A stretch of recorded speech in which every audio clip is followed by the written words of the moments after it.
Na mtazamaji wa Trend TV bwana, leo niko hapa kwa ajili ya kuletea update kuhusiana na ujumbe wa Diamond Platnumz kuhusiana na baada ya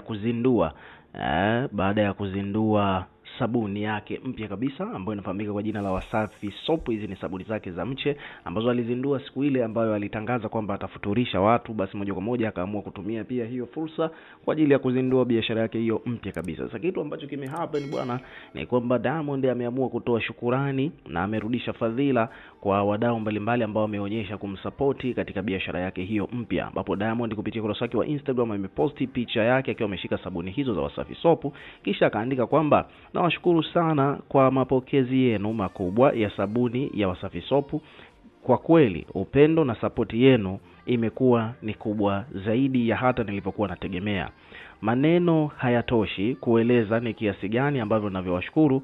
Mimi ni kijana mwenye ndoto na tamanio langu kubwa ni kuwatia moyo vijana wenzangu kutambua kwamba haijalishi umezaliwa wapi na una elimu gani, lakini wewe una nafasi ya kufanikiwa. Endelea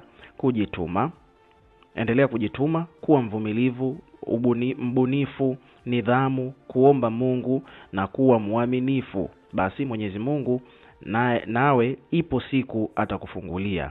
Najua kwamba kuna nyakati zinafika unajiona kama vile huna bahati au labda wewe ni fungu la kukosa. Hapana, usikate tamaa, maana kwenye kila jambo hapakosi changamoto, na ukiona kiza kinazidi kutanda ujue ndio kuna karibia kupambazuka. Hivyo basi amka na uongeze juhudi ya ukifanyacho. Insha Allah Mwenyezi Mungu akujalie wewe na mimi kwenye kila laheri tumuombalo. Akaitagi pale sabuni ya Wasafi Soap.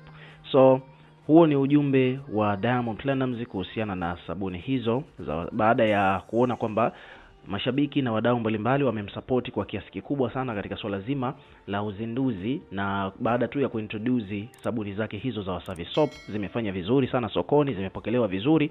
Diamond ametoa hiyo shukurani. Ukiwa kama mdau, una maoni gani? Unalizungumziaje hili, na pia unazungumziaje brandi hiyo au biashara hiyo mpya ya sabuni ya Diamond? Weka maoni yako katika comment section, ndio tukisoma na kureplay kila comment, na pia hakikisha una subscribe kwa ajili ya kupata update zaidi.